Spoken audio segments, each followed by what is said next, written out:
Good morning students. बेटा आज की जो हमारी वर्कशीट है, वर्कशीट नंबर 62, ये आपकी पोएम है। पोएम का नाम है ऑन किलिंग अ ट्री। बेटा इसके पोएट हैं गिव पटेल। बेटा इस पोएम में क्या बताया गया है आपको?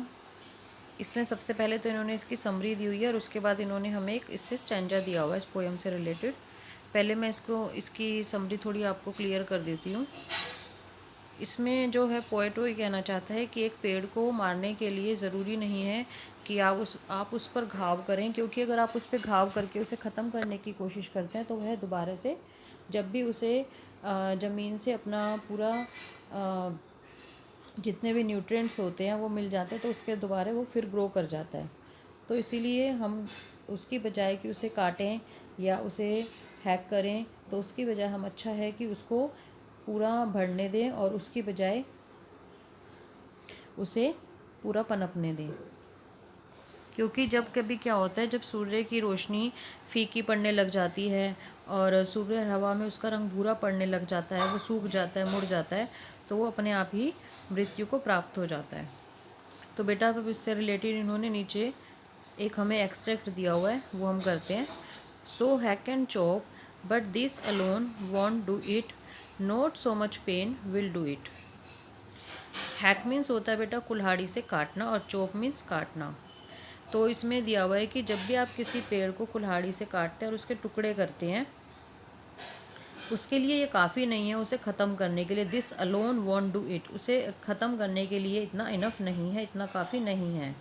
इससे उसे पीड़ा तो होगी, not so much pain will do it, पीड़ा होगी लेकिन खाली इतनी पीड़ा से ही वह ख़त्म नहीं होगा। And from close to the ground will rise curled green twigs, miniature bows, which if unchecked will expand again to former size। उससे क्या होगा? ब्लीडिंग बार्क होता है बेटा, जो बार्क होता है उसकी छाल होती है, उसमें क्या होता है ब्लीडिंग, उसमें से खून निकलना शुरू होगा। वो खून जैसा ऐसा नहीं होगा जैसे कि ह्यूमन बीइंग का होता है, वो होगा जैसे आपने देखा होगा जब भी आप किसी ट्री की टहनी को तोड़ते हो तो उससे क्या होता है, एक रसीला कुछ पदार्थ निकलने लग जाता है जिसको हम सैप बोलते हैं, एसएपी सैप। तो वो निकलने लग जाता है, उसको हम बोलते हैं ब्लीडिंग बार्क। यानी कि उसको वो हील करने के लिए क्या होता है, जब उससे वो निकलता है तो उसके बाद वो फिर से ठीक हो जाता है। And from close to the ground, और जब वो दोबारे ग्राउंड से यानी कि ज़मीन के संपर्क में आता है तो उससे क्या होता है, उसकी जो टहनियाँ होती हैं वो दोबारे जो मुड़ी हुई टहनियाँ होती हैं, ट्विग्स मीन्स टहनियाँ एंड बोज मीन्स भी बेटा टहनियाँ होता है। ट्विग्स मीन्स छोटी टहनियाँ एंड बोज मीन्स बड़ी टहनियाँ जो होती हैं वो फिर से उठ खड़ी होती हैं, वो फिर से राइज कर जाती हैं। Which if unchecked will expand again to former size, अगर उसे दोबारा पूरा साइज़ को उसके रोका नहीं जाता तो वो क्या करता है, अपना फिर से दोबारा फॉर्मर साइज यानी जो उसका पहला रूप होता है वो दोबारा अपना उसी रूप में आ जाता है। अब बेटा इससे रिलेटेड इसके क्वेश्चंस दिए गए हैं। But this alone won't do it, here the word this refer to. अभी हमने ऊपर बात की थी सो हैक एंड चॉप, यानी उसे कुल्हाड़ी से काटना और टुकड़े करना। तो यहाँ पर क्या बताया गया आपको कि दिस का मीनिंग यहाँ पर क्या है, किससे रिलेट कर रहा है? तो giving pain, bleeding, hacking and chopping and burning. तो आपका इसका आंसर होगा बेटा third, hacking and chopping. Second question is the literary device use in the bleeding bark will heal is. Literary device बेटा होता है, जैसे आप हिंदी में आपके अलंकार होते हैं ऐसे ही इंग्लिश में भी होते हैं। The bleeding bark will heal, इसमें आपका कौन सा जो लिटरेरी डिवाइस है वो यूज़ हो रहा है यहाँ पे? क्योंकि बेटा बी का जो साउंड है वो 2 बार आ रहा है, तो इसीलिए उसमें होगा अनुप्रास अलंकार, जिसे हम इंग्लिश में बोलते हैं एलिट्रेशन। नंबर सेकेंड, इसका आंसर है number 2 alliteration. And number 3 is the stanza suggest that, ये स्टेंजा जो हमें क्या बताता है?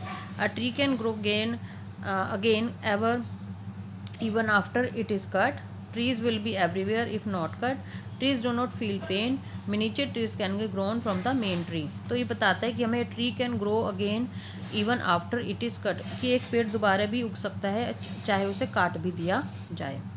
तो इसका आंसर होगा फर्स्ट।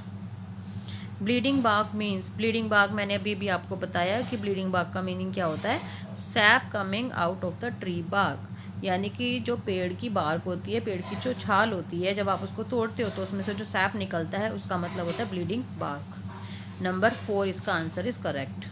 एंड नंबर 5 है the twigs are curled because, जो टहनियाँ होती हैं मुड़ क्यों जाती हैं? Because they are not supported, they are new and soft, they are chopped, they are close to the ground, क्योंकि वे they are close to the ground, क्योंकि वो पृथ्वी के यानी ज़मीन से नज़दीक होती हैं, इसीलिए वो मुड़ जाती हैं।